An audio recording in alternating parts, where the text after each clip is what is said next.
So out come Widnes onto the Wilderspool pitch for this quarter-final of the Silk Cut Challenge Cup. Widnes against Warrington, superb match in prospect. And the Widnes team for this afternoon is fairly strong. At number 1, Alan Tate, 2, John Devereux, 3, Andy Currier, 4, Jonathan Davis, 5, Martin O'Fire, 6, Tony Myler, 7, David Hume, and at the pack, number 8, Kurt Sorensen, 9, Phil McKenzie, 10, Sini Familo, 11, Richard Ayres, 12, Emosi Coloto, 13, Paul Hume. Substitutes, number 14, Darren Wright, and 15, Joe Grimmer. So Widnes, with all of the players who missed the Sheffield game back in the squad.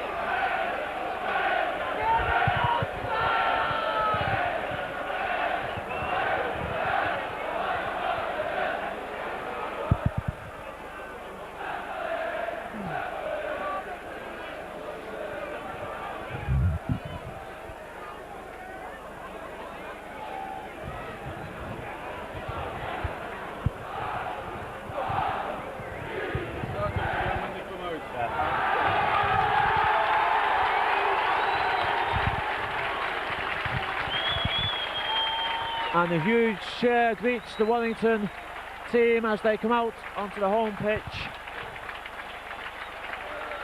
And they too with a strong team out this afternoon. Number 1, David Lyon, 2, Des Drummond, 3, Chris Rudd, 4, Alan Bateman, 5, Mark Forster, 6, Chris O'Sullivan, and 7, Kevin Ellis. And the Warrington pack, number 8, Tony Burke, 9, Dwayne Mann, 10, Neil Harmon, 11, Gary Mercer, 12, Billy McGinty, and 13, Paul Cullen. Substitutes for Warrington today, 14, Tony Thornley, and 15, Gary Chambers.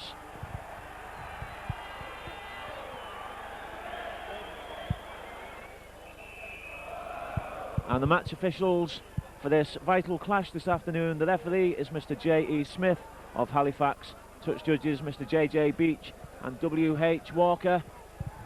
The atmosphere here at Wilderspool is absolutely electric. Both sides desperate for the place in the semi-final of this Silk Cut Challenge Cup. Widnes, of course, being very unlucky in the last couple of seasons, losing to Oldham in a quarter-final and St Helens in a desperate semi-final a couple of years ago. Warrington looking to make up for last year's disappointment of that defeat by Wigan in the Challenge Cup final.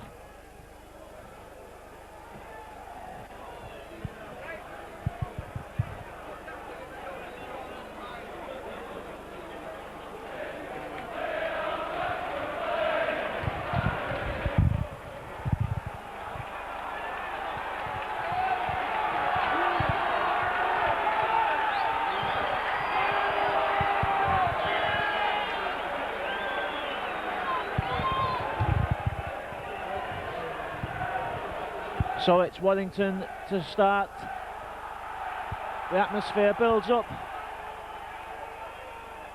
Widnes, thankfully, with, as I said earlier, the players who missed that defeat by Sheffield back in the team. Tony Myler, John Devereux, Sorensen and David Hume, all back.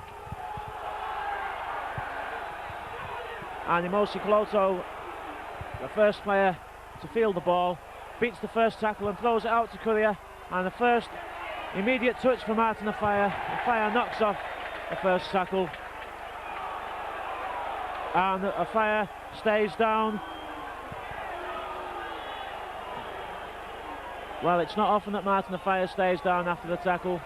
He's back to his feet. Mr. Smith has a word with Des Drummond. Certainly no love lost between the two wingers, between any of the players for that matter, in this what is always an electrifying derby clash between the two local sides. With a place in the semi-final at stake, things will be even tougher down there on the pitch. Warrington's tight defence against the attacking flair of Widnes.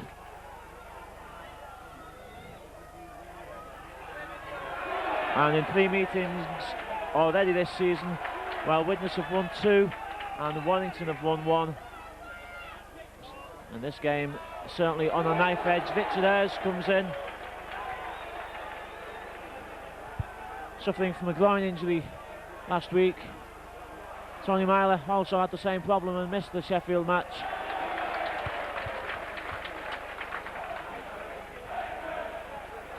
Jonathan Davis kicks deep. Shouldn't be too difficult for Mark Forster. Bounces up nicely. The Widnes line moves up. A good tackle by John Devereux as Forster sold the dummy and cut back inside. And this time it's Alan Bankman.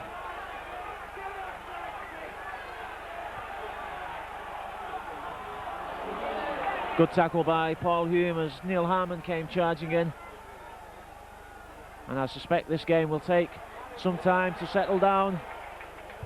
I'm sure the players must feel the tension which is buzzing around this Wilderspool pitch here. Last tackle for Warrington, just on the 22-metre line. Ball back to David Lyon. Good kick from Lyon. Bounces awkwardly, but takes it well on his knees. And Alan Tate's lost the ball. Well cut. A penalty to Warrington. Well, personally, I thought Sorensen could have touched that ball. It looked as if it came off a Warrington player, but obviously not. Alan Tate losing the ball in what was a crunching tackle. One of the problems Widnes had against the Eagles last week at Norton Park when they lost 14-23 was too much lost possession. And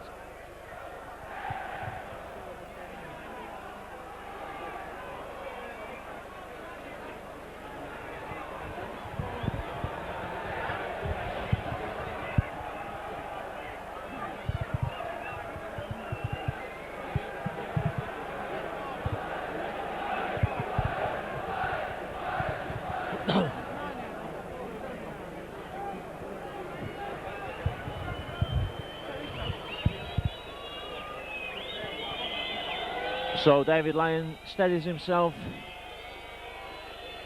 Kicked 62 goals in 31 matches this season already, David Lyon, including 7 out of 7 against St Helens last week for the Wire.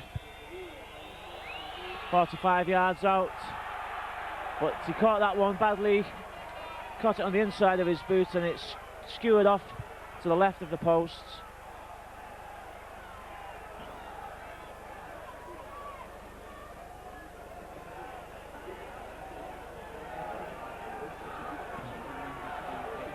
So Courier starts off with the drop on the 22 and it goes to Lyon.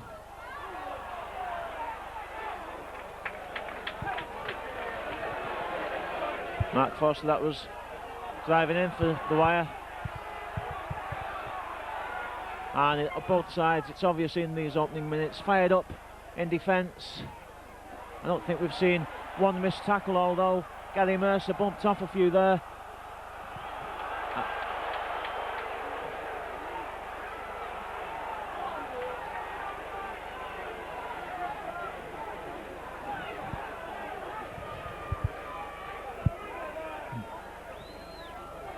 Kick for Devereux to chase back, takes it 10 metres out. And John Devereux drives in, taken by Paul Cullen.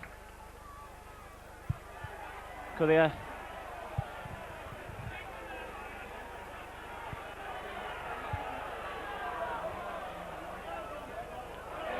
Kurt Sorensen, well, he is a man desperate to get to Wembley in what could be his final season at Widnes. He is still contemplating retirement. In fact, he's determined to retire at the end of the season, although I have to say it's possibly been his best season at Widnes for many a year. And he would love to get to Wembley. It's a good kick from Davis. And it just finds touch just short of the corner flag. An excellent kick from Jonathan Davis. Davis came back to the squad last week after suffering a torn muscle in kicking practice at Christmas. Still hasn't been taking the conversions for Widnes, although I suspect he may do that today. And the ball comes out. Well, Widnes could have taken possession because the ball came out of the Widnes side, and after consulting with the touch judge, Mr. Smith, giving offside. I think Widnes were claiming that the ball was dropped anyway by the Warrington player.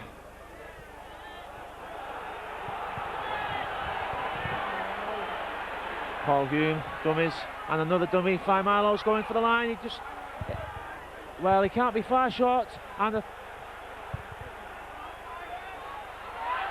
Hume drops the ball. It goes back. Well, that's a disaster, but David Hume somehow came up with that ball. Sorensen, there's a gap. Well, there was a gap just to Sorensen's left. Milo now comes back the same way, and really time for Widnes to settle down. Kurt Sorensen took a knock in that tackle, but he's back to his feet. Coloto. But Wellington now under pressure, and the penalty. Well, I'm not sure what that was. Well, holding down at the tackle. It must be against Paul Cullen, because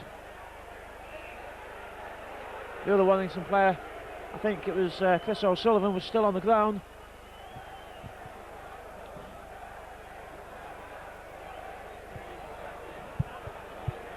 So, the second penalty, kickable penalty, goes to Widnes. Just 8 minutes into this match. And Jonathan Davis certainly in a kickable position for him.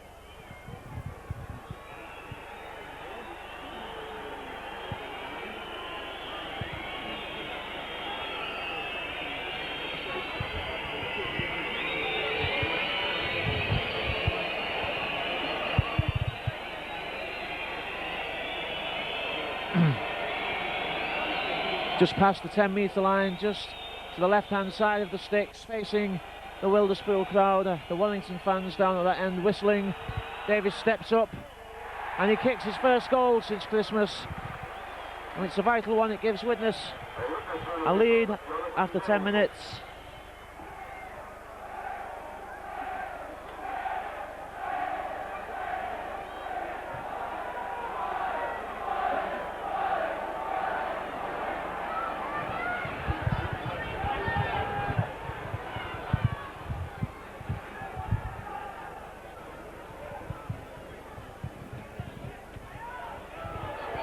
And again it goes to Coloto. This time Coloto settles for the drive. Previous meetings between the two sides this season have seen Widnes beating Wellington in the Lancashire Cup semi-final by 20 points to 4, but that one was at Norton Park. And then Widnes also winning here at Wilderspool on Boxing Day, 6 points to 2. But then sweet revenge for Wellington at Wigan in the Regal Trophy semi-final with a late 8 points to 4 victory. But those last two matches, certainly two of the closest matches I have seen this season, and that was mainly thanks to Wellington's very good defence, which bottled up this pacey Widnes attack. Kevin Ellis takes the ball.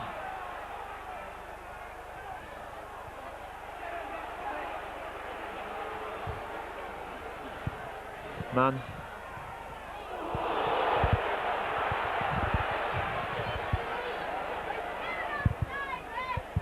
And again, and there's a gap outside for Wellington. Wellington with an overlap there.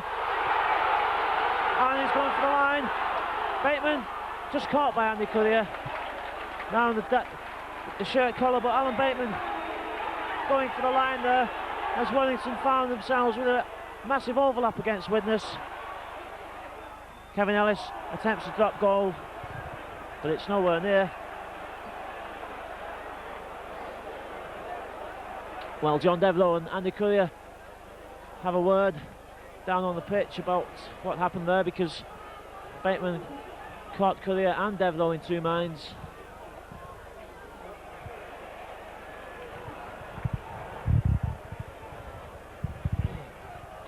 Coloto goes to the blind, but a great tackle by Dwayne Mann.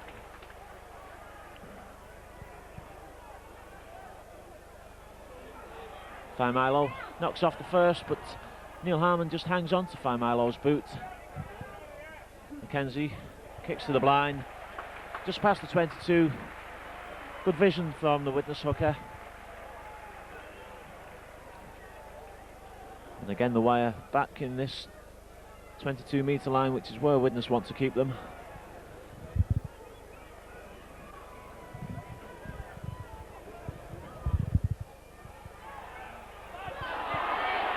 Des Drummond.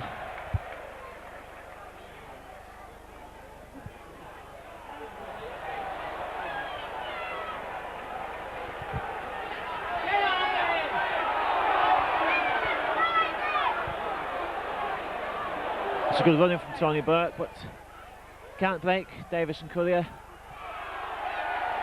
And a penalty against Courier.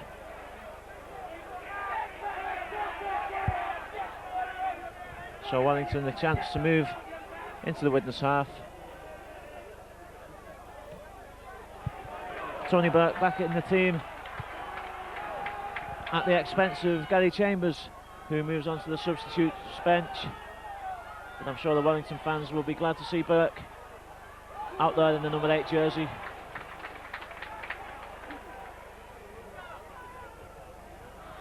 Kevin Ellis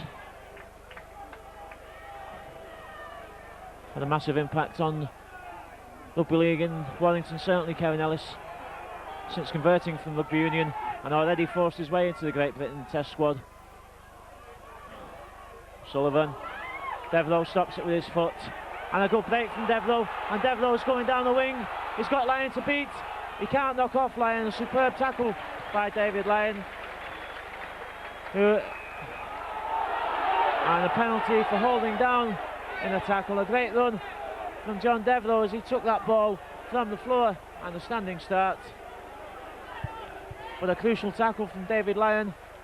I thought Devereux may have attempted to shoulder him off, but Lyon just took him down the waist.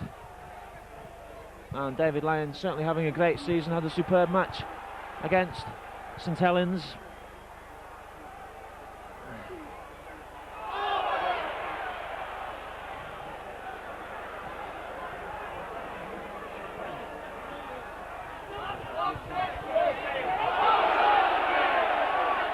And crossing given against Kurt Sorensen, coming in front of Sini Faimilo. So again the Widnes attack breaks down.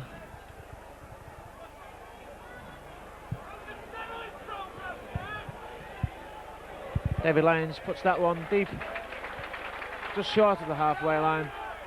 Here's another Warrington player many fancied to force his way into the Great Britain contention.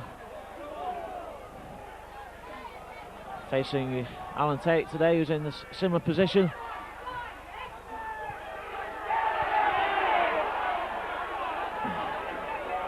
Burke.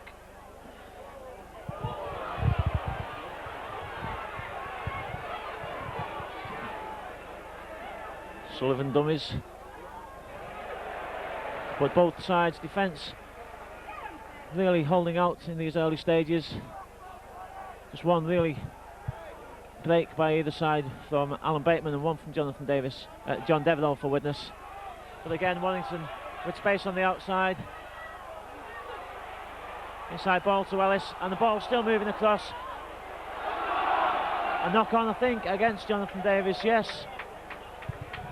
As he went to take that ball, he was making his way back.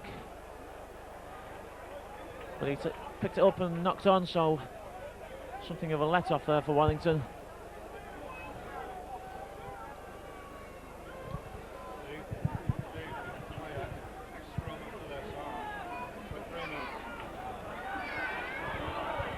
And the ball moved to the blind side by Paul Cullen.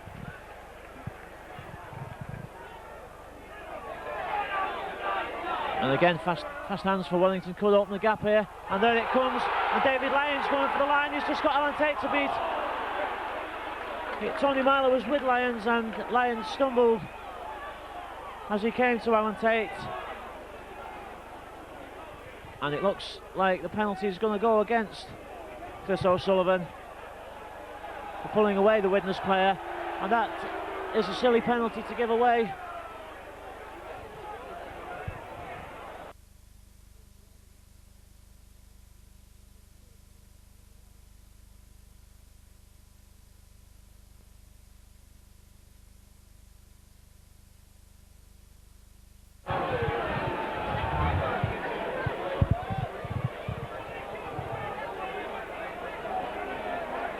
So a silly penalty when Warrington had the advantage of the attack, but once again Warrington finding space on this outside. Widnes still operating this sliding defence, which the pace allows them usually to use to good effect. Well, that was needless from Sini Familo. Not only was it needless, it was completely obvious.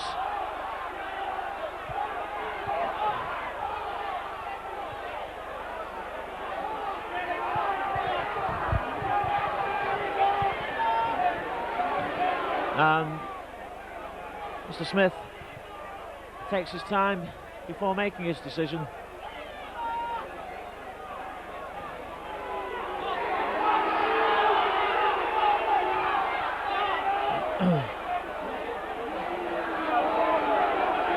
That's a quiet word with Faimalo.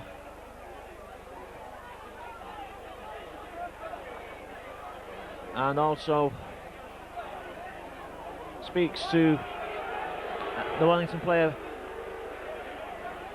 Paul Cullen. But the end result is a penalty to Warrington.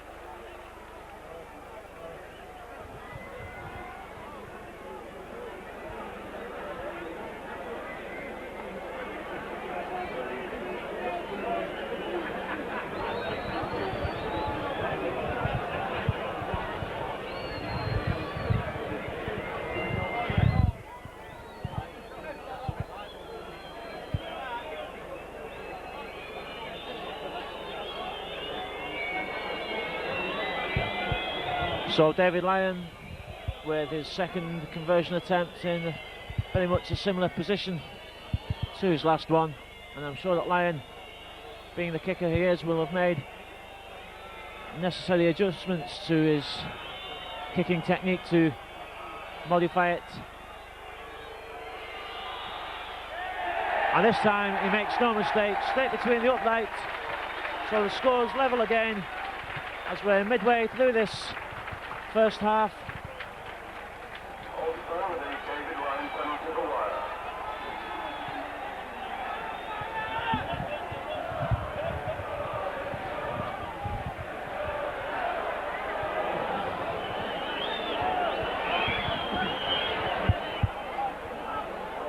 So both sides giving away silly penalties, and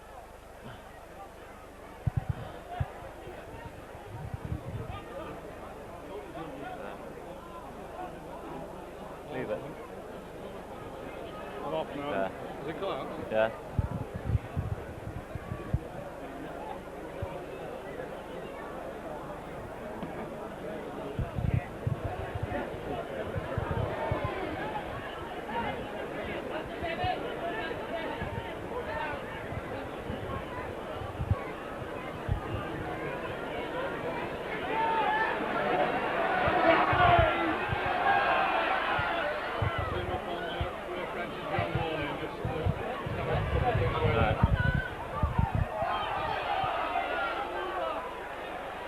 Well, you may notice that we're filming from the opposite side of the pitch today, facing the snooker bar, and that's because the BBC are here today. Up there, Dave French and John Money, the commentators for BBC television. And the play just stopped for a minute while the touch judge on the far side receives some attention. Thankfully, he's back to his feet now.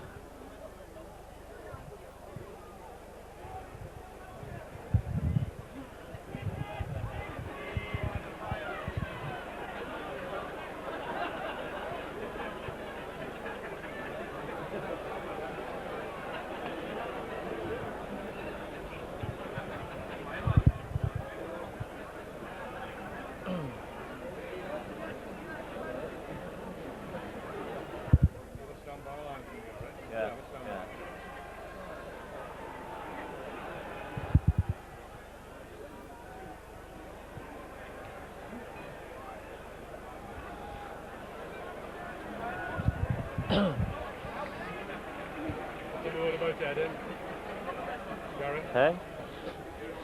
Eddie McDonald. I'm on him for a minute. So Eddie McDonald makes his way back off, one of the number of assistants who rushed on to help the referee, certainly serving the Widnes club to great effect, both as a scout and as the assistant to physio Viv Gleave. Been a stalwart at the club now for many a year.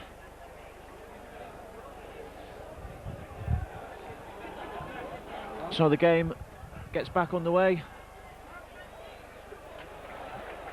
A deep kick. During that stoppage, I could hear Jonathan Davis urging the Widnes players to play with fire and discipline. And both sides really, in the opening quarter of this match, giving away too many penalties. Burke from the half-back knocked off David Hume. Takes Warrington to the 22-metre line. It's good half-back play from Phil McKenzie, coming in on Gary Mercer. Mercer almost knocked him off, but Richard Ayres in assistance. The ball back to Lyon. A deep kick, but straight to Alan Tate. Good position from Alan Tate. And Tate almost beats the first tackle. Chris O'Sullivan just doing enough to bring Tate down. Now Devereux in off the wing. Well, John Devereux knocking off Tony Burke there. And there's not many forwards could do that, let alone wingers. But Wellington certainly hassling Widnes, not allowing them to get into any stride at the moment.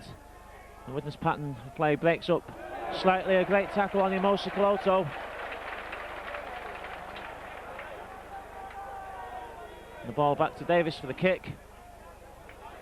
That goes straight to Mark Forster. Forster tries to come inside Tony Myler.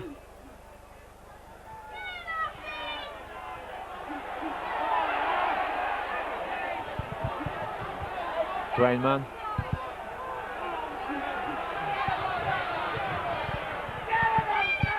The dummy run set allows Gary Mercer to take the ball out wide. There's a chance outside. And there's Drummond, but Drummond loses the ball in the tackle. Martin Afai was taken out as he came in to tackle Chris Rudd, allowing Wellington the overlap on the far side, but Des Drummond just losing the ball. But again, Wellington finding the outside of this Widnes defence. The ball comes back to Martin Afai. Afai can't make any headway. Good tackle from Kevin Ellis. On ball to Myler. Jonathan Davis steps inside.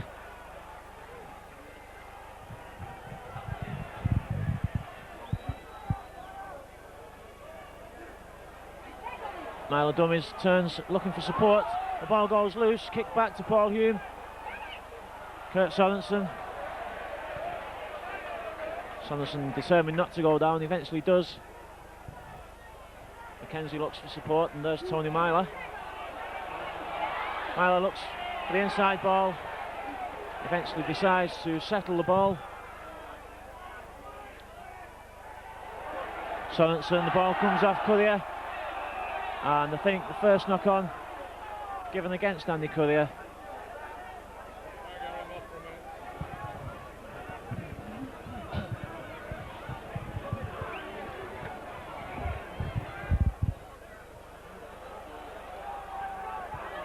Ellis to O'Sullivan.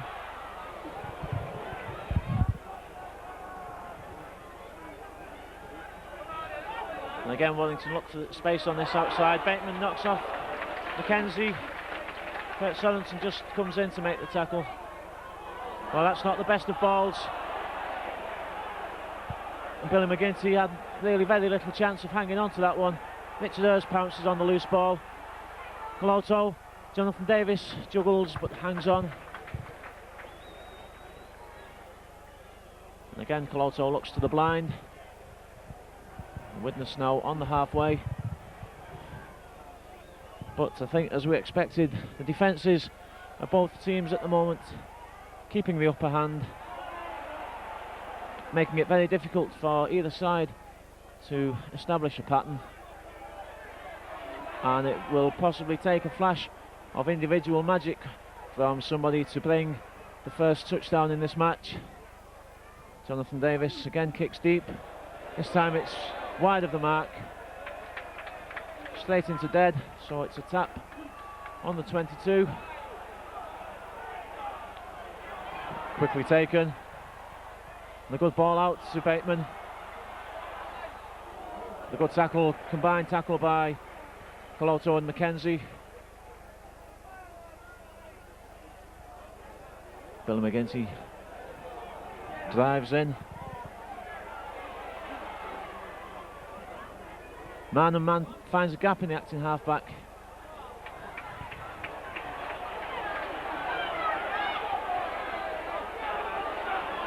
The game still simmering here, waiting for the first score, and there's the first chance. Kevin Ellis, a great inside ball. Neil Harmon's going for the line, and that's great speed for the prop forward, but he loses the ball in the tackle. But a surging burst from the Warrington prop forward, a great run from Neil Harmon, and the Widnes backs eventually catching up with him, but superb speed from Harmon. So again, Warrington finding a gap in this Widnes defence. And the penalty to Widnes, Kevin Ellis, offside.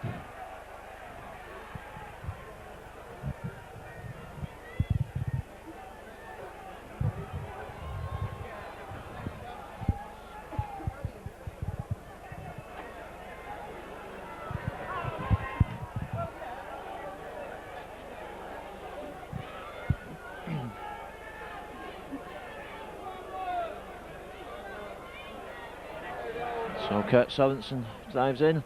Widnes with Joe Grimmer on the bench today.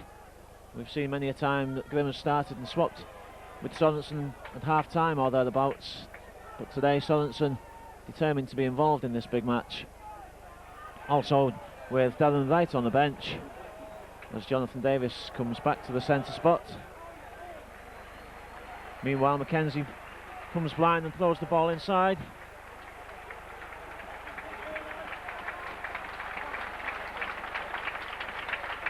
McKenzie in the gap there for David Hume, and David Hume's still going. Had Alan Tate on his left shoulder, but couldn't get the ball out. Tate was covered, pardon me, by Dwayne Mann, and the ball pinched by Mann. Mr. Smith thought about it. I think the ball was knocked forward anyway by Dwayne Mann, but eventually Mr. Smith awards a penalty for coming around to play the ball. Desi Drummond listens to Mr. Smith's explanation, but I don't think he's impressed by it.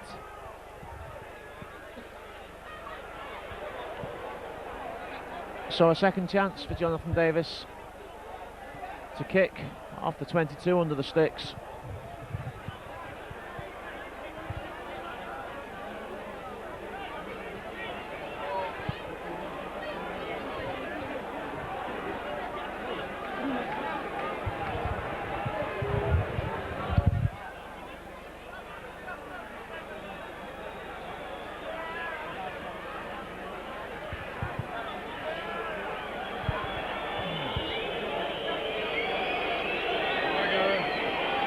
So Jonathan Davis attempts to put Widnes one step closer to that visit to Wembley, and he does so. 4 points to 2 now for Widnes, just about 12 minutes to play in this first half.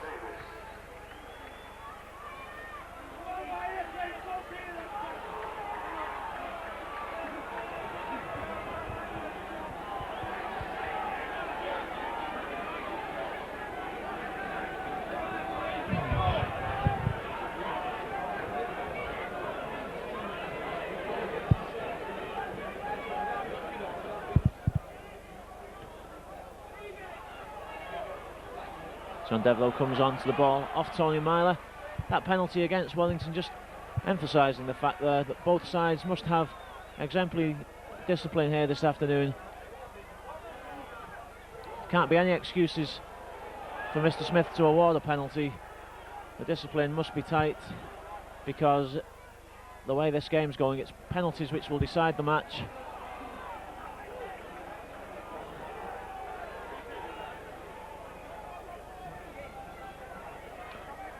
Paul Hume makes a half a break. Had Tony Myler on his left hand side, but taken by the Warrington cover.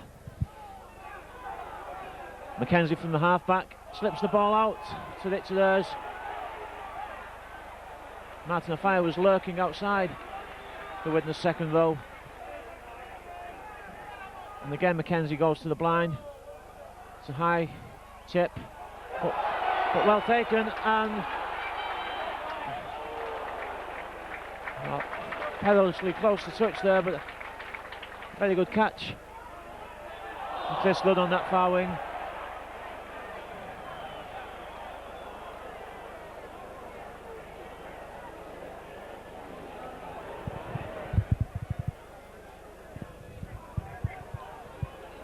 Again, lost possession.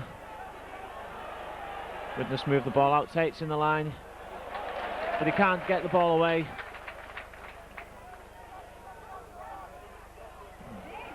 But Jonathan Davis steps out of one, steps out of two.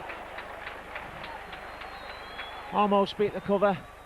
Kevin Ellis making the crucial tackle on that occasion. Coloto just looking to flip the ball up, but went to ground first. Myler then straightens up. Back to Tate. There's a man on Alan Tate, but he knocks him off. And now Sini for Milo's found a gap, and for Milo goes for the line. He's still going. He's got David Hume. A great break by Sini for Milo, and David Hume scores the first try of this quarter-final at Wilderspool. A superb try coming from the big man, Sini for Milo. He's played with fire so far in this half. Well, there's a Widnes player down on the ground, and Martin Afire is the player on the ground. The Wellington player is saying that Afire took a dive, but I can't understand why that would happen. But something certainly happened there. The touch judge didn't seem to say anything.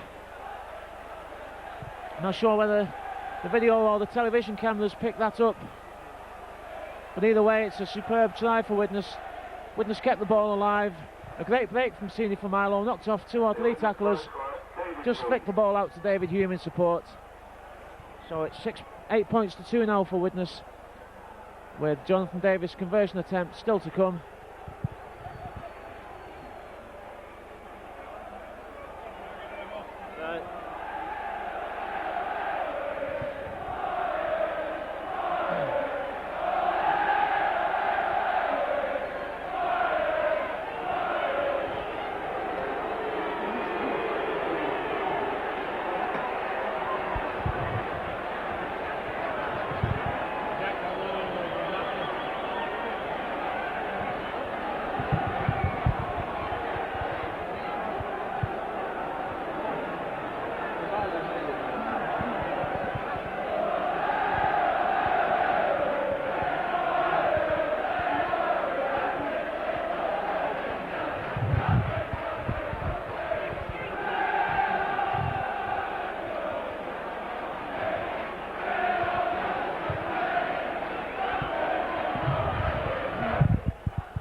So Jonathan Davis looks to make it 10 points to 2.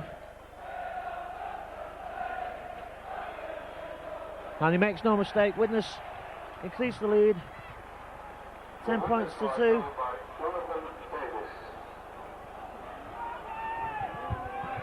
Well, certainly plenty of incident to speak of.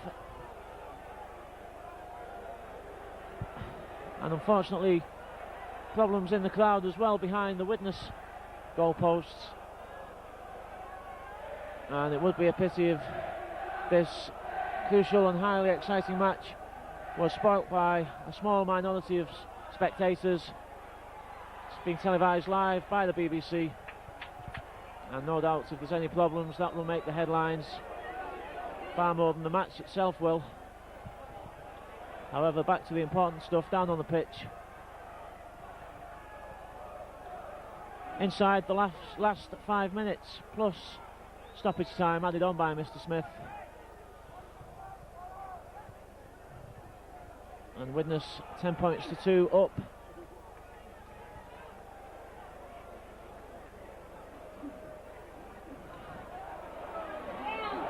Sorensen knocks off the first one, can't bounce out of the second. Mackenzie back to Jonathan Davis. And they're all onside, says Mr. Smith. The ball came off a Wellington player. Well, the crowd shout for offside, but the ball, as it was attempted to be charged down, did strike the hand of a Wellington player, and Mr. Smith waved all onside.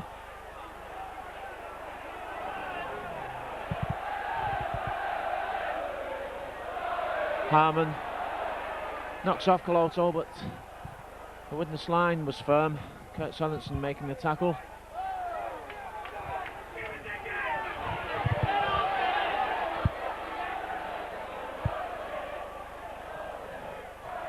Kick comes in from O'Sullivan, and that finds touch inside the Widnes 22-metre line.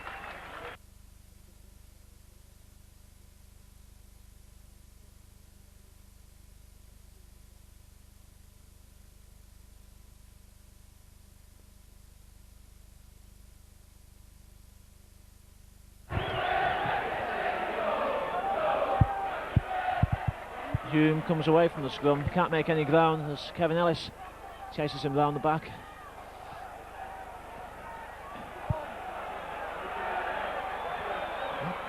Clouto to the blind again, and this time he breaks the tackle, almost made the second one, lost his footing as Tony Burke knocked him over. Sorensen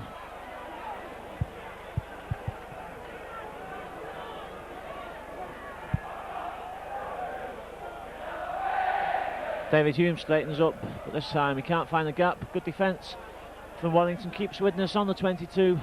Final tackle. Well, they're all onside now because the ball was touched by Mark Forster.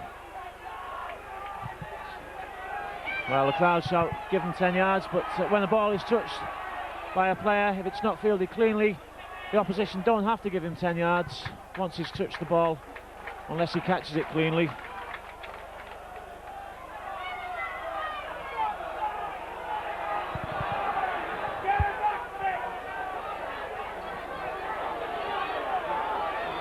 Neil Harmon, been one of the, I beg your pardon, that was Gary Mercer, been one of the outstanding players for Warrington in this first half. Well, a good ball with a superb tackle from Mimosi Coloto. Takes man and ball. Not the best of play the balls, and it's a turnover. But really, Warrington need to look at that play the ball again, because it wasn't a good play the ball. Sorensen.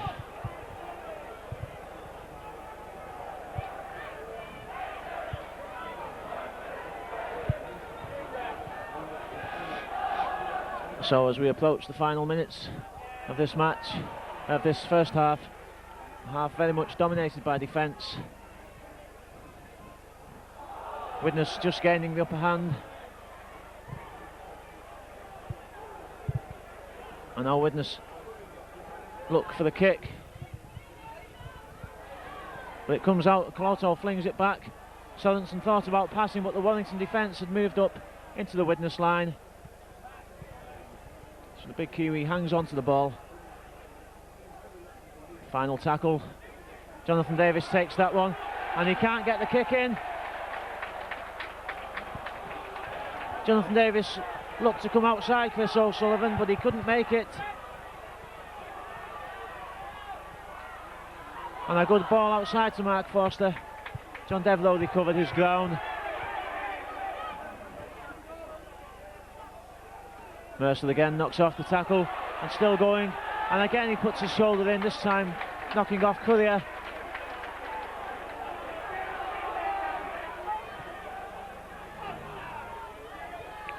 Now it's Neil Harmon.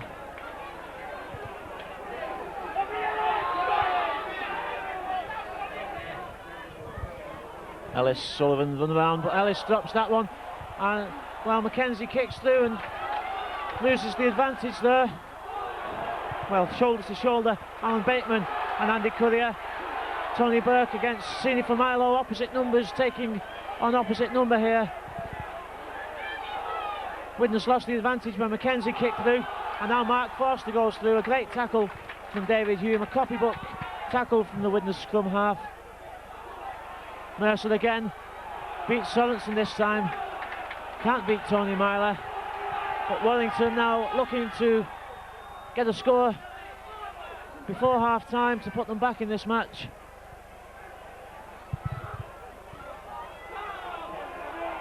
The Warrington line out to the left, inside ball could be on, and it is. Well, a superb ball from Sullivan. A great backhand inside ball by Chris O'Sullivan, but it seemed also to take, I think it was Neil Harmon coming through on the burst, it seemed to take him by surprise too, but it certainly caught Widnes on the hop.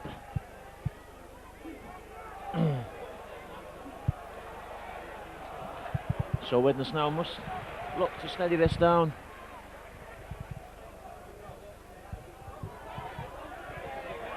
The half-time score now for the Wire would be a tremendous confidence booster for the second half. And Widnes have to keep possession. Kurt Sorensen runs at Burke and it gets the ball out to Alan Tate. Tate almost steps out of the tackle. Mackenzie to Hume. Paul Hume, a great ball, and again it's Sini for Milo. Martin the Fire tries to get with him. Milo just can't stand the ball up as the Fire charged onto it. But a great break again from the Widnes prop. And now Martin the Fire steps over. Jonathan Davis kicks ahead. Was he obstructed? No decision yet. And the ball taken into dead by the Warrington player, so that's a drop out under the sticks. Good pressure kicking from Jonathan Davis. But again, a superb break from Sini for Milo, really the only Widnes player, apart from that break from Jonathan Davis, for Milo, the only player to burst through the Warrington tackles and make the breaks.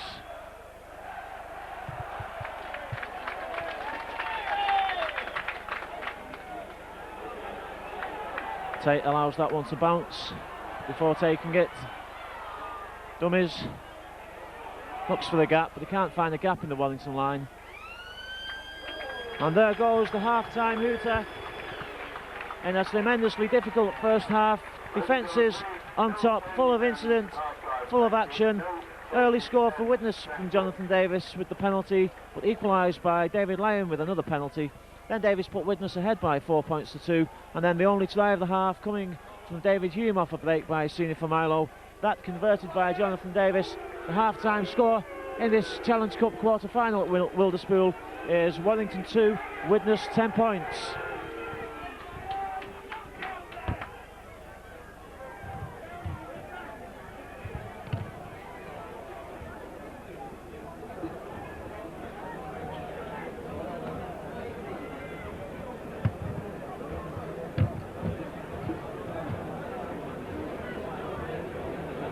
Just a reminder that Silk Cup will present an award of £125 together with a 1991 Silk Cup Challenge Cup tie for the most outstanding player of the match. The selection of this player will be made by the members of the press, and a presentation made after the match in the boardroom by the Silk Cup host today, Mr. David Topping. This coming Monday evening, our Alliance team are at home to Wakefield Trinity. Kick-off 7.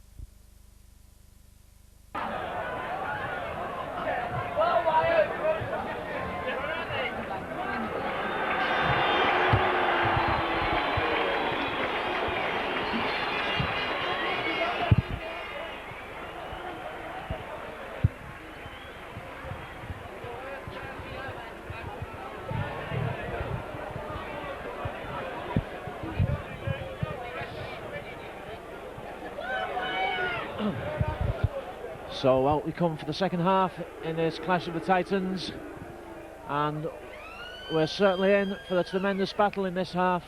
Widnes leading by 10 points to 2.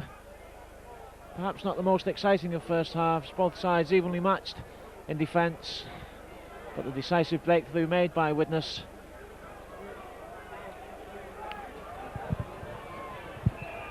And it's Widnes to kick off. Andy Currier kicks it low.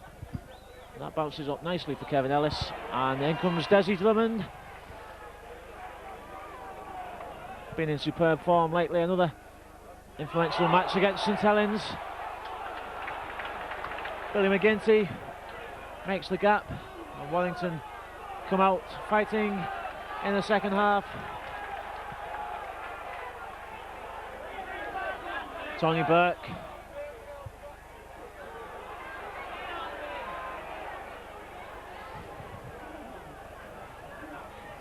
Chris O'Sullivan tips over the top, and that's a good chip. It tests John Devereux, well taken by the Widnes winger, but an intelligent kick from Chris O'Sullivan.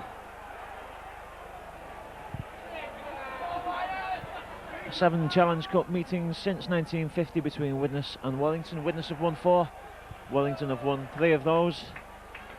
The last one was the 1981 semi-final at Wigan, which Widnes won by 9 points to 17 before going on to beat Hull KR at Wembley.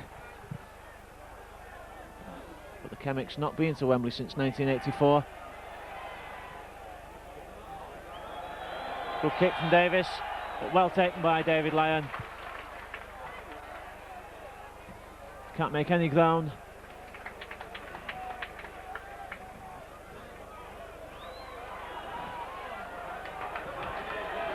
Ellis pushes forward on the blind. Tony Burke, but Des Drummond decides to have a go himself. And I think as this second half goes on, we'll see Desi Drummond coming more and more infield, as indeed he did in that Regal Trophy semi-final win, in which of course he played a crucial last-minute part. Final tackle for Wellington. Kick sends Alan Tate back to his left-hand side. Alan Tate beats one, but a great tackle by Des Drummond.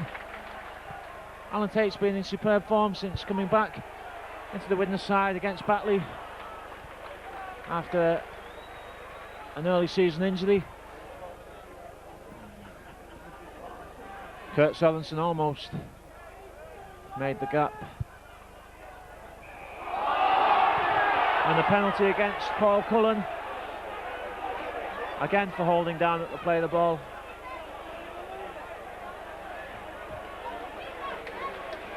Well, it's always difficult to know where to draw the line in those situations. Mr. Smith has decided where his line is, and you have to say that he's sticking to that very rigidly indeed. By Milo.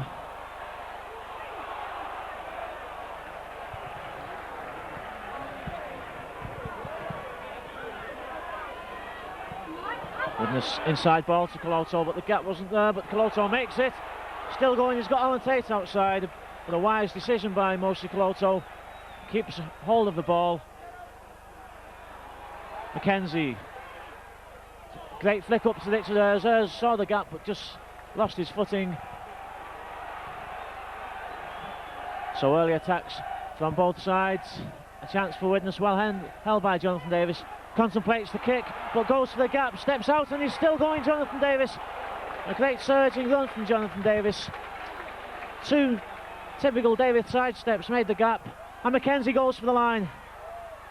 Slips the ball out, there's 2 Widnes players, and the ball is dropped over the line. Well, Andy Currier was over the line, he just couldn't hang on to that there. I think 2 Widnes players went for the same ball, but desperately unlucky for Widnes. And that would have really put the cat amongst the pigeons if Andy Currier could have held on to that one.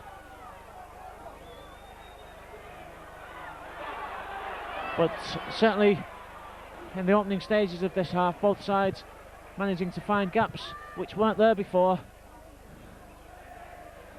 Tony Burke, and Burke keeps the ball alive, and the Widnes line had come back on this side, and there's the gap outside Myler, but the ball not released by Kevin Ellis. Warrington still come to the short side.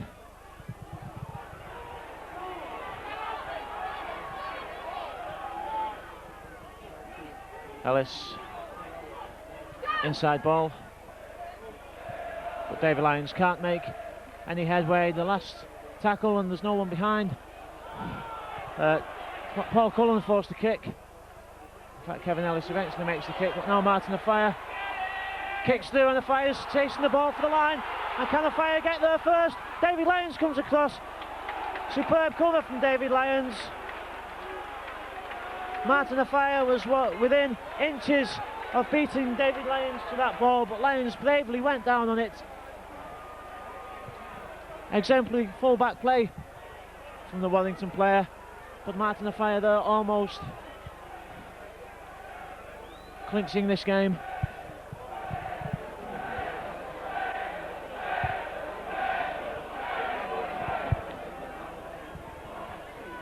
Twain man. Neil Harmon can't get the ball out. I think that Neil Harmon had the right idea, but the support player just overran Harmon. The dummy into the gap and a chance. Well, again, I thought there was a gap perhaps outside Tony Myler, but again the ball not coming out.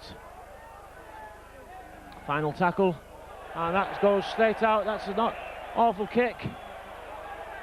Well, Kevin Ellis claims it came off a Widnes player.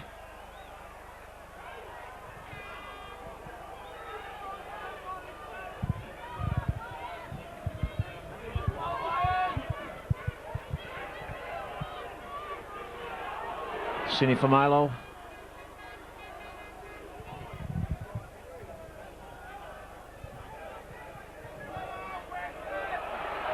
And now Richard Hurst straightens up. Emosi Koloto takes the loose ball. And back to one. The ball coming off a Warrington player. Sorensen. Tony Myler keeps the ball alive to Paul Hume, and Hume straightens up. Time, I think, for Widnes to steady the play down. Alan Tate's in support, but not the best of balls. Emosi Koloto does well to recover that one and keeps the ball alive to Martin Afire. Well, a knock-on given. Don't know which player that was against.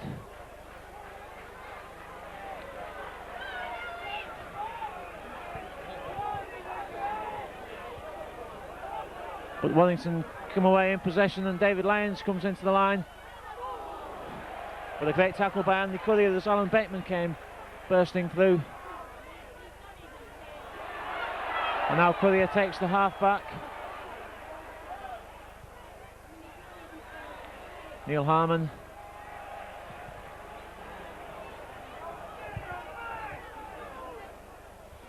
Well, the ball goes loose, but fortunately Kevin Ellis is there to take it. And a chance now for the Wild on the outside. And the ball is out. Forster's going for the line. He's got a man in support inside, but he can't get the ball out.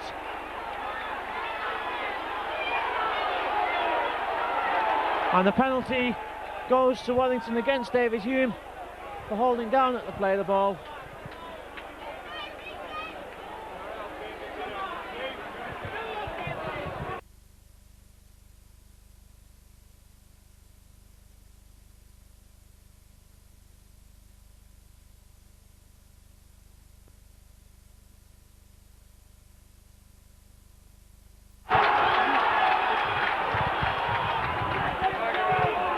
Well, Wellington elect to go for touch and look for a six-pointer.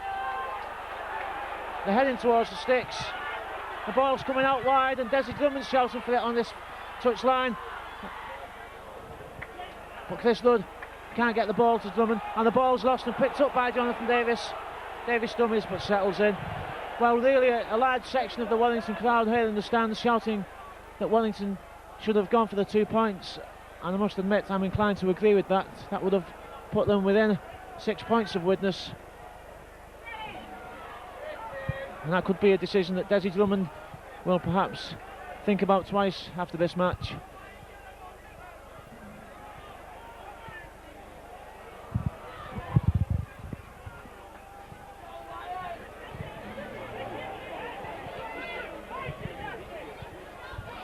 Richard Ayres can't find a gap. Taken by the Warrington cover, and it's the last tackle for Widnes. The ball back to Davis, this time in more space.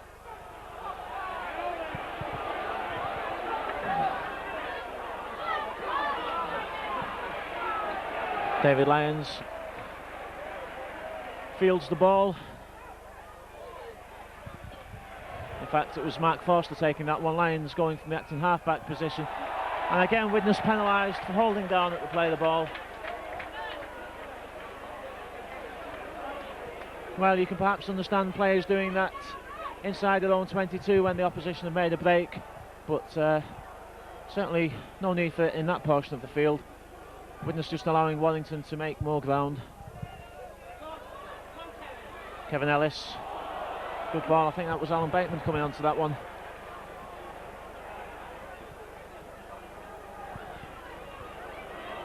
And that's a great ball out from Neil Harmon.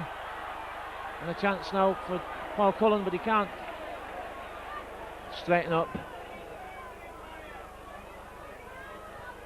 O'Sullivan, Ellis.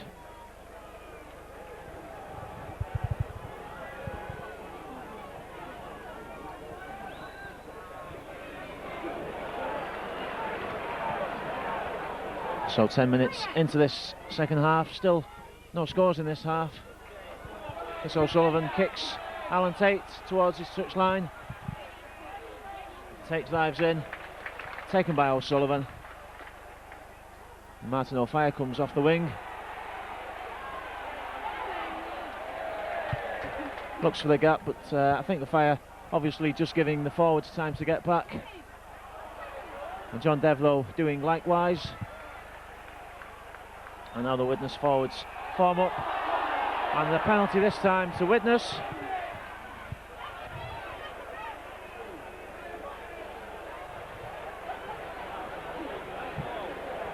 Penalty against Gary Mercer. The referee touches his foot. I'm not quite sure what that signal indicates, but the penalty kicked by Davis onto the halfway line.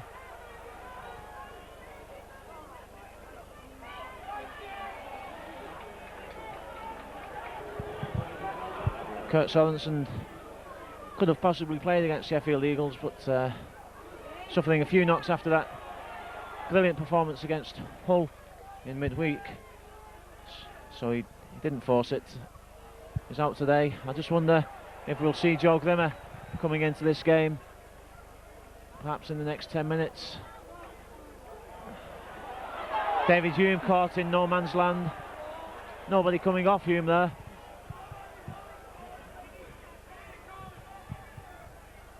Mackenzie dummies, just can't get the ball out. Tony Burke was covering David Hume. And the ball back to Davis. Davis dummies and finds the gap, and he throws the ball loose. Well, perhaps nothing to be lost there by Davis. The first dummy came off, the second one didn't. Warrington in possession anyway. Well, again the ball thrown loose, and Paul Hume almost got to that one before Gary Mercer, but Mercer makes the break, passes it to Dwayne Mann.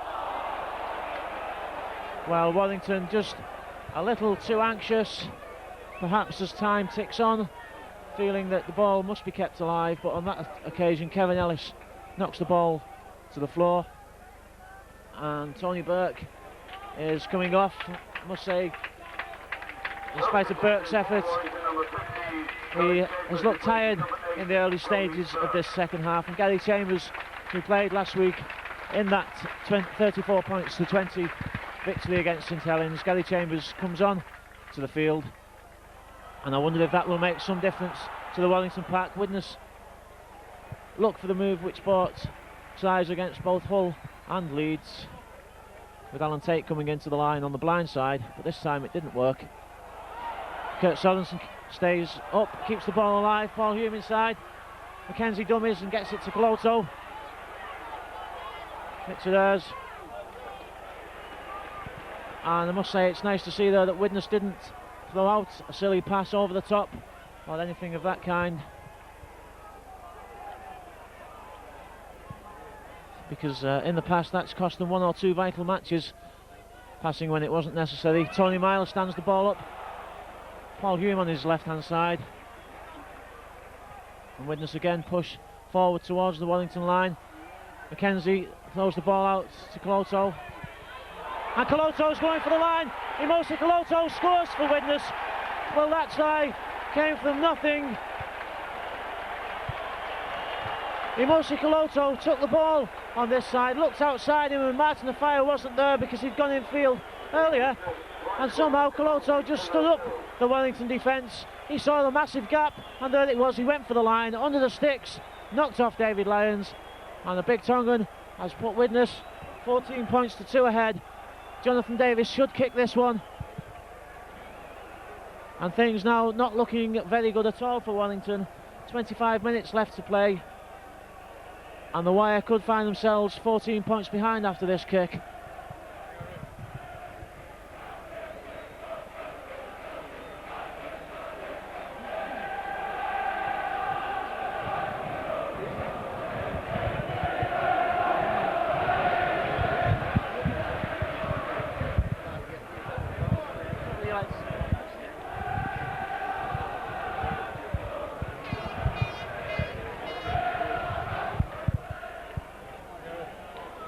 So Jonathan Davis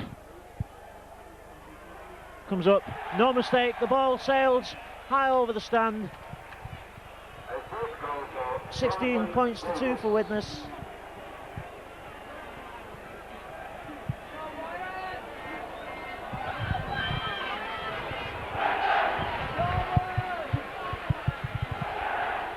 Well, there's a long way to go yet.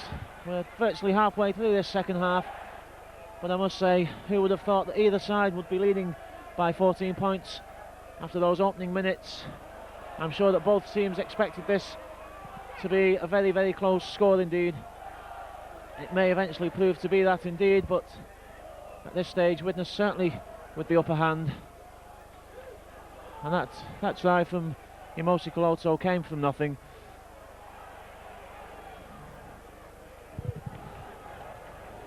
So can Wellington now pull themselves up off the floor? They were on the ropes at half time, but that could be a knockout punch from Coloto. David Lyons goes down Paul Hume and keeps the ball alive to Kevin Ellis. And Ellis is stepping outside. Knocks off Davis, but Martin Afire comes back. Well, and another penalty to Wellington. But certainly Wellington showing the right attitude from the kick-off, coming straight back into the match. And this game is by no means over yet.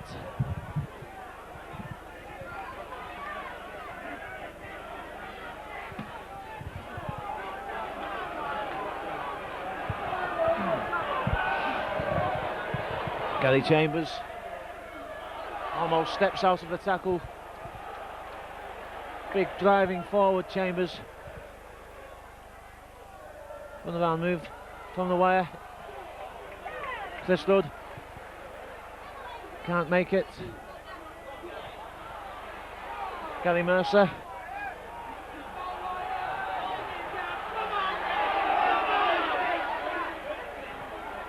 And now Wellington looks to throw the ball out wide. There's a space on the outside, and the run around move creates the overlap.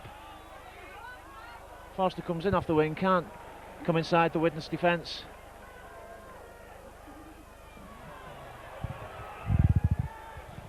And the last tackle now from Wellington. What will Kevin Ellis do with this one? Chris O'Sullivan it is who kicks, well, far too hard. Nowhere near flat enough, that kick. And a quick tap from Widnes. Kurt Sorensen, Alan Tate comes onto it, but Tate's lost the ball. Well, Widnes looking to set up a quick attack. Alan Tate just taking his eye off the ball there for the second. Uncharacteristic mistake from the Widnes fullback. But it gives Wellington a chance to mount another attack, and again it's going towards that left hand side, and again a suspicion of an overlap, but the Widnes defence moves up.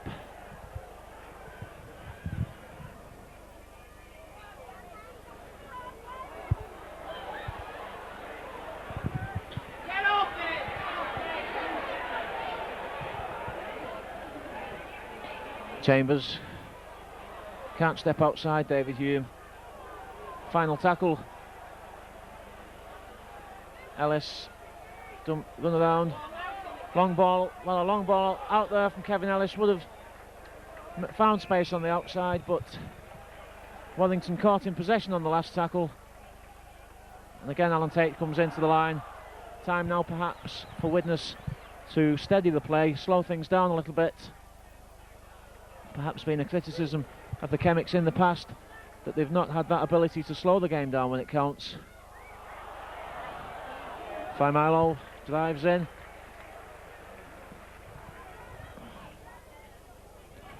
Jonathan Davis, certainly one player who can slow things down, and kicks for position, puts Widnes in a very good position inside the Warrington 22. And Warrington make another substitution. Mark Forster comes off the left wing. May have taken a knock before when he came inside off that ball. Substitution for Warrington. Tony Thornley comes on. Tony Thornley replaces Mark Foster, number 5. Tony Thornley comes into his usual centre position, and I think Chris Rudd has gone out onto the left wing.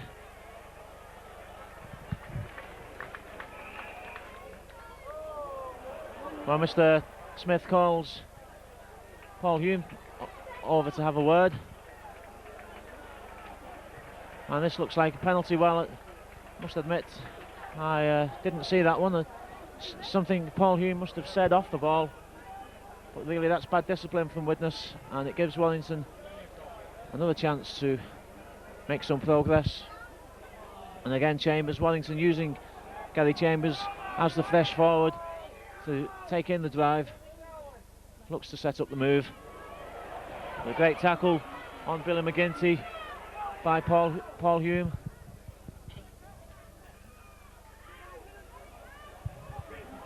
Gary Mercer. Warrington fans shouting for the wire to move the ball out, and they're certainly finding it difficult to make progress up the middle. It's been the Widnes forwards who've found the gaps in the Warrington defence, but the Warrington forwards finding it difficult, and Andy Currier's intercepted. How many times have we seen that? Currier laughs, goes under the sticks, and really now that must be all over. Well, those fans who were shouting throw it out, perhaps they will eat the words now. Andy Currier has got an eye for that type of ball. The long ball was not on that occasion. Andy Currier stepped into the line. He looked as if it might be a knock on, but Currier just stuck to his hand with the ball, and well, there it goes under the sticks. It's 20 points to 2, the kick to come, and it could be good night Vienna for Warrington.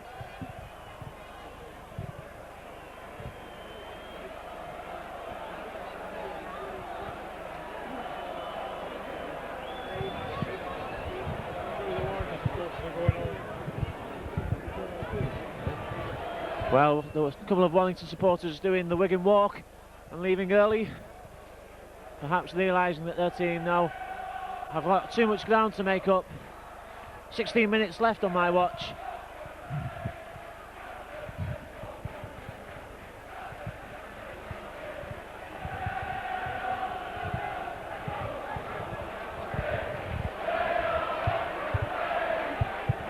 Jonathan Davis steadies himself, and it's there. So that's 22 points to 2 now.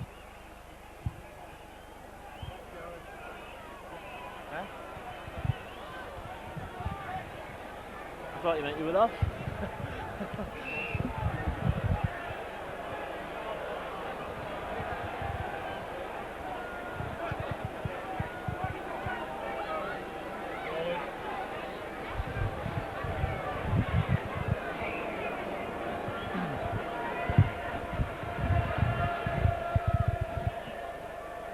Well, we've seen some sensational comebacks over the years in Challenge Cup matches, but I can't remember that any team coming back to win from 20 points behind in the final 15 minutes. Emosi Coloto bursts forward. Things just haven't gone Warrington's way today. The defence has been breached twice by forwards, once by the eagle eye of Andy Currier, spotting the interception, and Warrington for their part haven't been able to find enough gaps in what has been today a solid Widnes defence. Currier kicks, well straight out, and Currier, I think they're just apologising to Jonathan Davis, realising his mistake.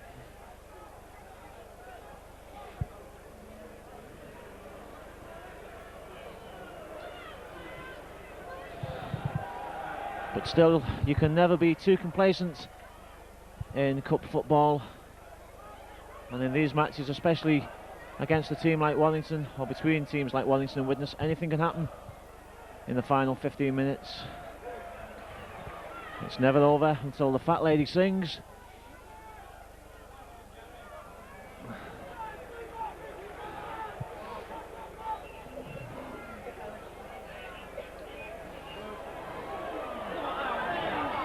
And now Warrington look to move the ball. Tony Thornley gets a good ball out, and there's a gap on the outside. Chris Ludd comes inside Devereux, but didn't have the pace to come inside. A gap in the centre field, and that's where Gary Chambers goes, and he keeps the ball alive, and now there's a real chance here for Wellington. A long ball came off a Widnes player, but the ball's lost. Jonathan Davis picks up. Can he break the line? I don't think he will do, but he had a jolly good effort, and the knock-on given. Mr. Smith just waiting to see if any advantage came for Widnes, but with Jonathan Davis tackled behind the line.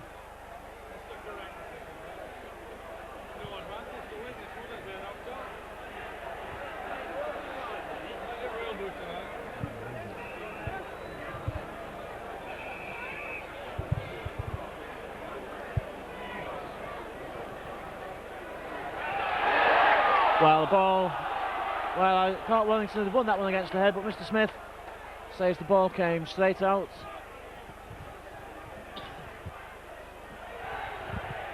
This time Widnes take it cleanly. Alan Tate almost breaks the cover.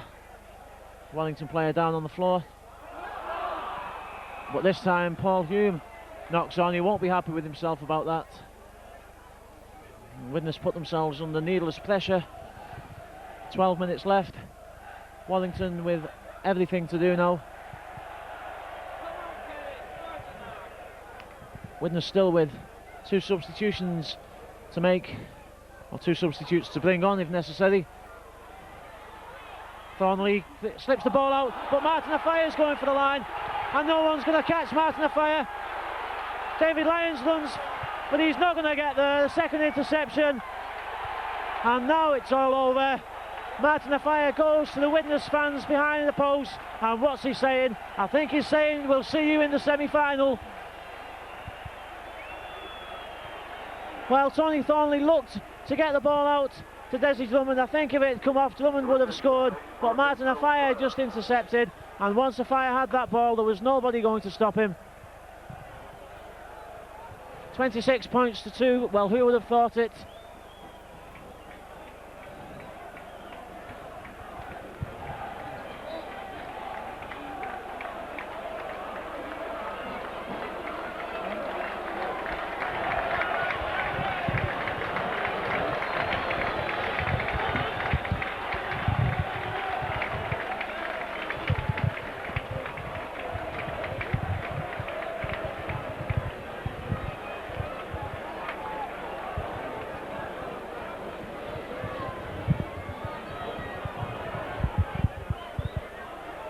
So Widnes wait to bring on 2 substitutes, both Darren Wright and Joe Grimmer coming on. Kurt Sorensen and Tony Myler have just left the pitch, no doubt giving both players a well-deserved breather. Myler suffering from a groin injury still from last week. Kurt Sorensen, well, he's played his heart out again, and he's a man determined to get to Wembley.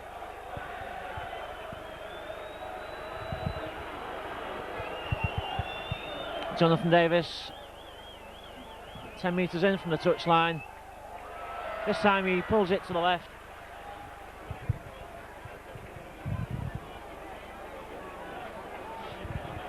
Wellington also making a substitution. For them it's Paul Cullen coming off. Tony Burke comes back on for the final 10 or 11 minutes.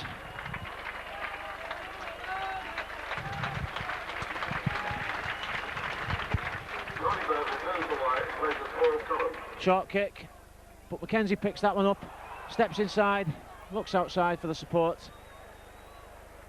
The kick was always on, Mackenzie just making it before the Warrington players. Faimilo, and Faimilo's lost the ball, it's gone back. It's Widnes' ball. Phil Mackenzie down on the floor there, receives treatment, but the play goes on.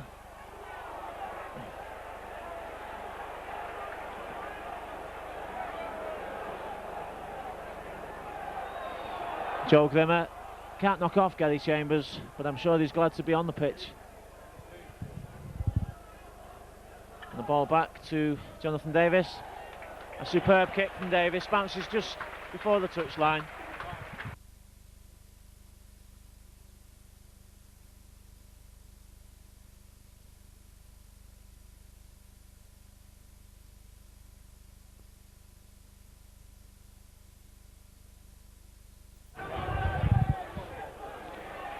Desi Drummond. I think all that Warrington can be looking for now is to salvage some pride, at least perhaps cross the Widnes line and score.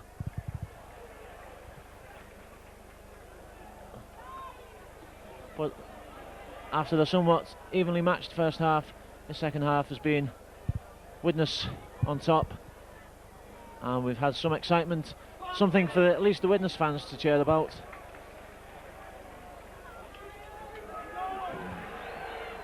Good ball out to Thornley. Thornley looking for David Lyons in support. And in comes Desi Drummond again. Well, turnover, beg your pardon, I thought Mr. Smith had given a penalty, he signalled the turnover.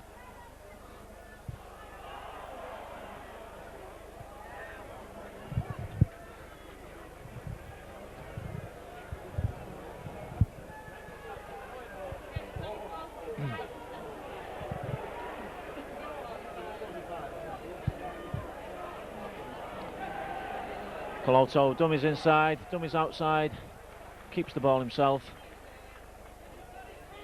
And really Widnes don't need to play basketball now. Possession and kicking will see them into the semi-final. Not that there's much hope of Warrington scoring 22 points in 7 minutes, but a great kick from Mackenzie. Devereux knocks it back. Devereux knocks it forward, saves Mr. Smith.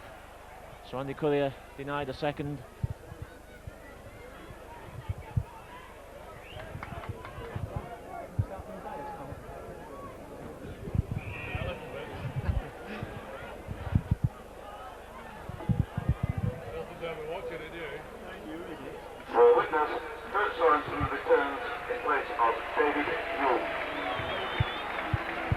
Substitution taking place. Kurt Sorensen comes back on instead of David Hume. I think David Hume received an elbow. He seemed to signal that before to Mr. Smith. He did dislocate his thumb in the match against Hull, and that's why he wasn't playing against Sheffield Eagles. So Kurt Sorensen back on. Paul Hume undoubtedly will come out of the scrum and go to scrum half.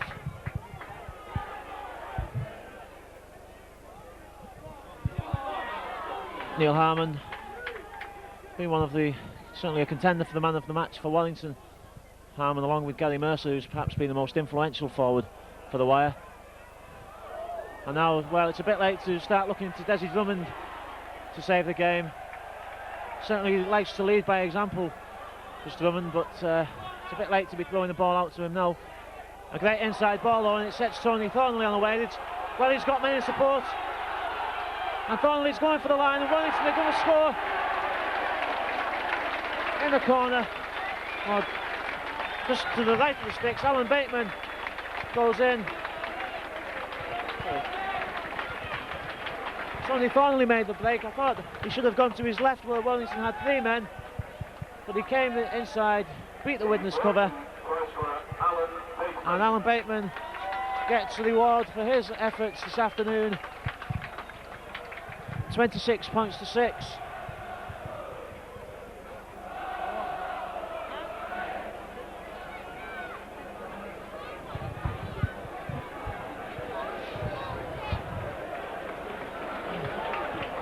So at last the Warrington crowd with something to shout about.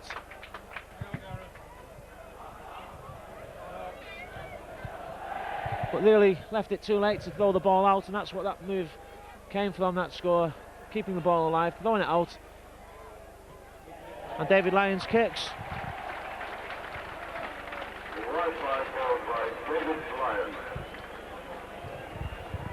And really, I suppose Wellington might be asking themselves why they didn't start doing that 15 minutes earlier in this match. Challenge Cup tie, the most outstanding player of the match, chosen by the press, goes to witnesses number 10, Isini Magmalo. And the tannoy announces that today's silk cut man of the match is the witness number 10, Sini Familo. Superb match he's had. He made the opening score for David Hume, made one or two good breaks in the first half. 3 minutes left to play, and Warrington now kick the ball deep. And that's not a bad kick actually. Alan Tate gets there first, but he can't break the cover. And Warrington take the ball off Alan Tate. Chris O'Sullivan takes the ball. It's a tap for Wellington, and now, well, it would be sensational if Wellington could score 18 points in 3 minutes, but it looks certainly like they're going to have a go. And again, they must say, why didn't this happen earlier? Because the chances now are coming, the gaps are coming, and they're throwing the ball out. Chris Ludd can't make it though.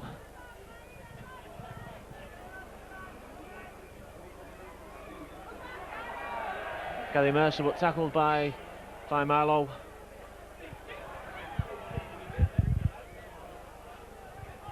Kick through. Well, a touch judge. Well, there's a fight now on the pitch, and that really isn't necessary.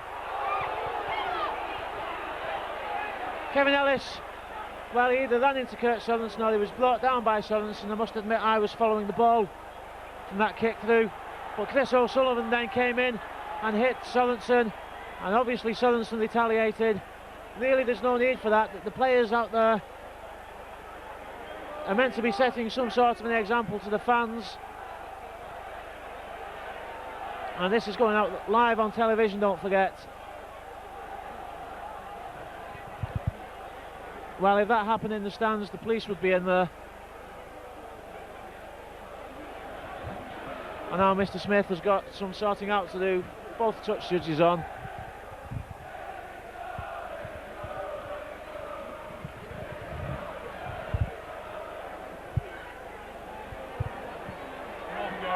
Yeah.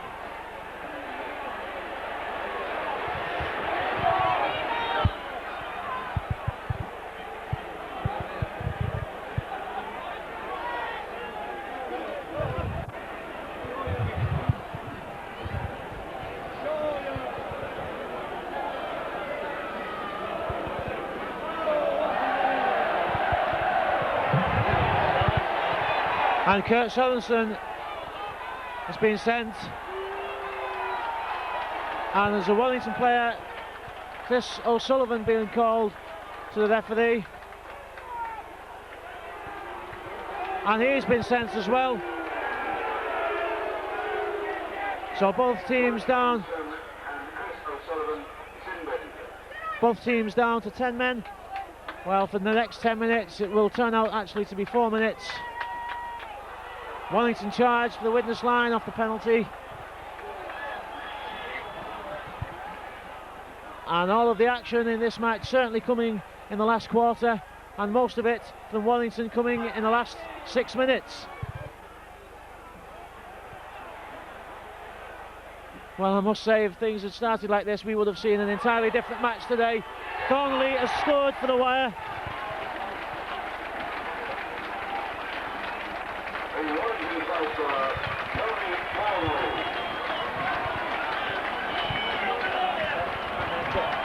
So Tony Thornley scores for Warrington, but on my watch that's full time. It must be all over.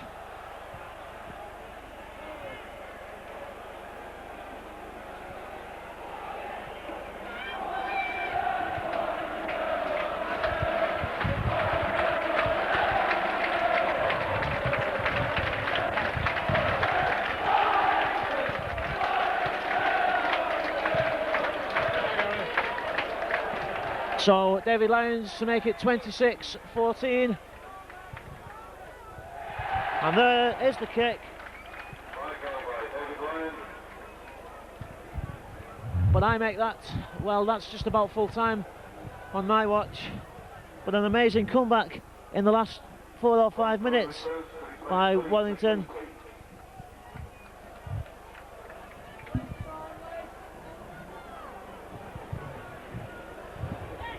£26 points to 14, and I must say, if Wellington had started playing like this 10 minutes earlier, well, who would have denied them scoring another 12 points? Courier to kick off. There can't be more than a few tackles left. The Wire now playing with fire, and another surging run. Widnes obviously relaxed when they went into that 26 points to 2 lead, but it just goes to show this is a game that you can never relax in. The ball is kept alive. Paul Cullen back on for Billy McGinty. Chambers, and now Desi Drummond. He's got a fire to beat. He can't beat Darren Wright though. Well, surely Wellington aren't going to score again. It's a superb long ball out. He's going for the line, he's going for the corner, but he can't make it. Tackled into touch by Andy Courier. Well, if he'd scored then. There is the final hooter. What a superb final 10 minutes, and that's all thanks to a great attempt at a comeback by Wellington. A fantastic quarter-final match. The half-time score was 10 points to 2. That coming with 2 goals by Jonathan Davis. In fact, 3 goals from Jonathan Davis. 1 try by David Hume. Just 1 penalty for the Wire. And then Widnes, well, they leapt away with it. Coloto try, Courier try, Martin Afire try. 2 goals from Davis. Makes it 26 points. Bateman pulled one back to make it 26-8 with a goal by Lyon. But then the Wire came right back into it. Tony Thornley scoring in the dying seconds, and Lyons goaling. An exciting match. Widnes, the first team into the semi-final of the Silk Cut Challenge Cup. The final score at Wilderspool is 26 points to 14. Wellington go to take the applause of their supporters as Widnes leave the pitch. But I doubt if we will see a better final 10 minutes to any match than that.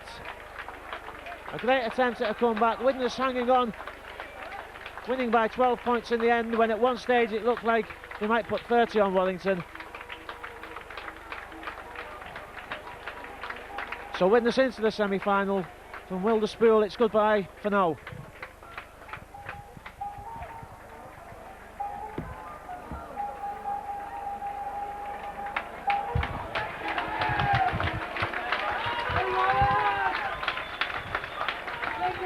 From Steve's fiver, it's goodbye. I've got a Wigan fan here. What do you think about that game, Stick? He's just counting his fiver out of his pockets.